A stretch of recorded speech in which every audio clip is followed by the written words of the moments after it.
21 अप्रैल से संघर्ष तेज करने की तैयारी। दुष्यंत चौटाला ने पीएम मोदी को लिखी चिट्ठी। एक तरफ कोरोना महामारी ने गदर मचा रखा है, दूसरी ओर किसानों ने मुसीबत खड़ी कर रखी है। इधर कोरोना केस बढ़ने से देश लॉकडाउन के कगार पर खड़ा है, उधर किसान फिर से आंदोलन तेज करने की तैयारियों में जुटे हैं। 21 अप्रैल को गदर आंदोलन की स्थापना दिवस पर पंजाब के किसान वापसी करेंगे, क्योंकि फिलहाल किसान गेहूं की फसल काटने में व्यस्त हैं। हरियाणा में बहादुरगढ़ जिले के बाईपास पर ऑटो मार्केट में शनिवार को हुई सभा के दौरान किसान नेताओं ने स्पष्ट किया कि कोरोना की आड़ लेकर सरकार उनके आंदोलन को समाप्त करने की कोशिश न करे, वरना अंजाम भुगतना पड़ेगा। सूत्रों की माने तो 21 अप्रैल को पंजाब से बड़ी संख्या में किसान कूच करेंगे। इसके विपरीत हरियाणा के उप मुख्यमंत्री दुष्यंत चौटाला ने किसान आंदोलन को लंबा खींचने से परेशान है, इसलिए उन्होंने प्रधानमंत्री मोदी को एक चिट्ठी लिखी है। उप मुख्यमंत्री ने आंदोलनरत किसानों से दोबारा बातचीत शुरू करने का आग्रह किया। प्रधानमंत्री से किया है 3-4 वरिष्ठ मंत्रियों की समिति बनाकर किसानों से बात की जाए तो समस्या का हल संभव है। जींद में नरवाना से हांसी जा रही रोडवेज बस ने 4 साल के बच्चे समेत 4 लोगों को कुचला। हरियाणा के जींद जिले में शनिवार दोपहर को 4 लोगों को बस ने कुचल दिया। चारों की मौके पर मौत हो गई। मृतकों में 4 साल का बच्चा, मां, बेटी और बाइक चला रहा शख्स शामिल है।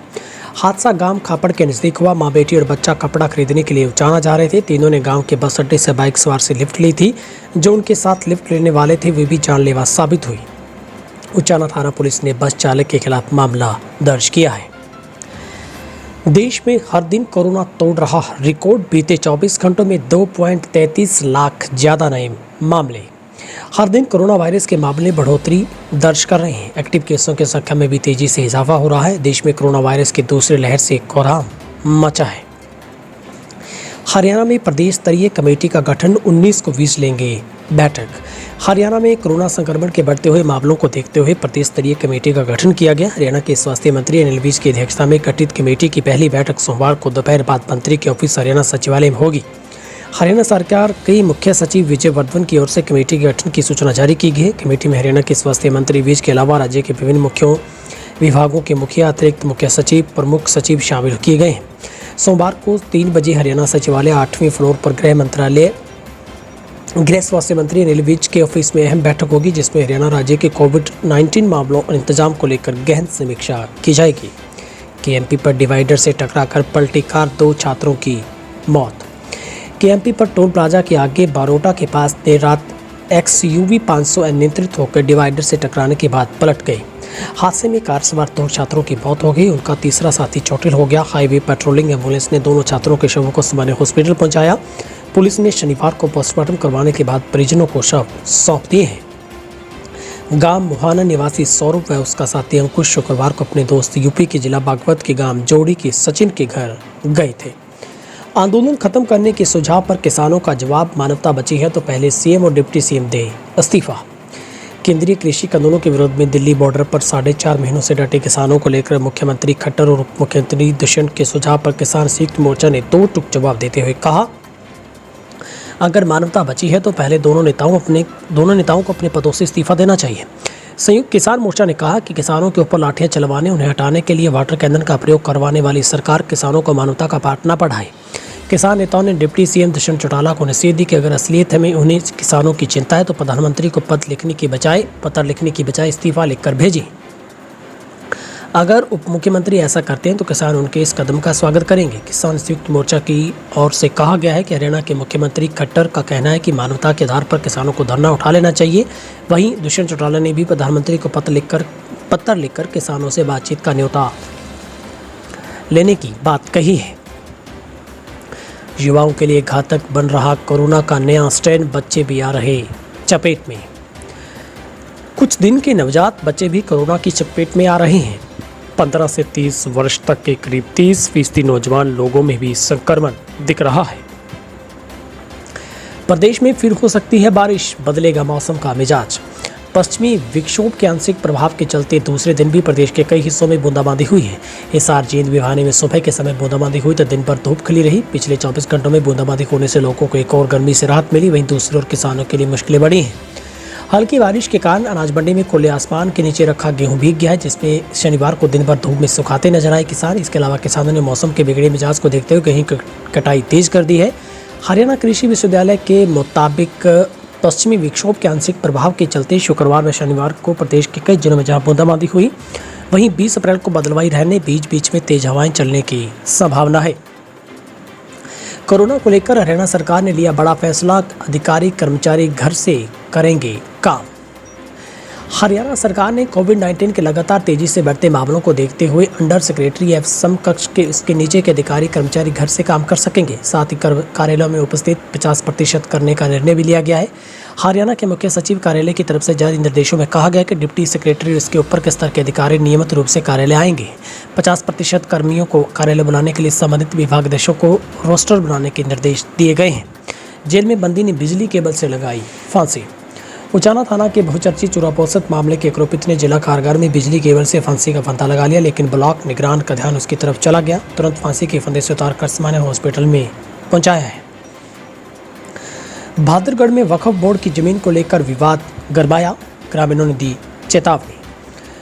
गांव कनौदा में वक्फ बोर्ड की जमीन को लेकर विवाद गरमा गया है। शनिवार को गोसाई ग्रामीणों ने सड़क पर जाम लगा दिया। ग्रामीणों ने निवर्तमान सरपंच सहित गांव के लोगों पर दर्ज कराए गए मुकदमे को रद्द करने, विवादित जमीन पर शहीद पार्क बनाने की मांग उठाई है। कुछ ही देर बाद ग्रामीणों ने जाम तो खोल दिया, चेतावनी दी कि यदि शीघ्र ही उनकी मांग पूरी नहीं की तो फिर से सड़क पर उतरने को मजबूर होंगे। रोहतक कोर्ट में 30 अप्रैल तक सुनवाई बंद, पेशी पर भी रोक। कोरोना के बढ़ते मामलों में जिला अदालत के लिए परेशानी बनने लगी है। शुक्रवार को सेशन जज एएस नारंग ने कोर्ट में लंबित मामलों में सुनवाई पर 30 अप्रैल तक के लिए रोक लगा दी है। केवल जरूरी मामलों पर ही कोर्ट में सुनवाई होगी। वकीलों को भी केवल एक जूनियर या क्लर्क के साथ कोर्ट में प्रवेश मिलेगा। इसके अलावा फरियादियों की व्यक्तिगत पेशी बंद कर दी गई है। जेल में न्यायिक हिरासत में बंद हवालातियों को भी वीसी से पेशी की जाएगी। सेशन जज ने कहा है कि इन मामलों में हवालातियों की वीडियो कॉन्फ्रेंसिंग से पेशी सुनिश्चित करवानी होगी। केवल उन्हीं मामलों में आरोप तय किए जाएंगे जिनमें समय तय है। हरियाणा में भी भयंकर हो रही हालात, गुरुग्राम और फरीदाबाद में अध्ययन के लिए विशेष टीम का गठन। हरियाणा में कोरोना संक्रमण का मामला दिनों दिन भयंकर रूप लेता जा रहा है। चंडीगढ़ हरियाणा सचिवालय में बैठने वाले कई वीआईपी अफसर जहां चपेट में आ चुके, वहीं एनसीआर के जिलों में हालात लगातार बिगड़ रहे हैं। खासतौर पर गुरुग्राम और फरीदाबाद एनसीआर के जिलों में विस्फोटक हालात को देखते हुए देर शाम को गृह व सेहत मंत्री विजय ने अतिरिक्त मुख्य सचिव के साथ बैठक की। मंत्री ने इन जिलों में तुरंत अध्ययन के लिए टीम भेजने के आदेश दिए हैं। अब रोहतक पीजीआई में सिर्फ इमरजेंसी ऑपरेशन। हेल्थ यूनिवर्सिटी के वीसी डॉक्टर ओपी कालरा ने एक बैठक में कई महत्वपूर्ण फैसले लिए हैं। निर्णय लिया गया है कि मानसिक रोग विभाग की पुरानी बिल्डिंग को कोविड-19 हॉस्पिटल बनाया जाएगा। हरियाणा में कोरोना बेकाबू, एक ही दिन में रिकॉर्ड तोड़ 7700 केस आए सामने, 32 मरीजों ने तोड़ा दम। प्रदेश में 7717 से ज़्यादा केस सामने आए हैं। वहीं पर कई शहरों में अब सैकड़ों की संख्या में नए केस सामने आ रहे हैं। इससे साफ है कि कोरोना का संक्रमण तेजी से फैल रहा है।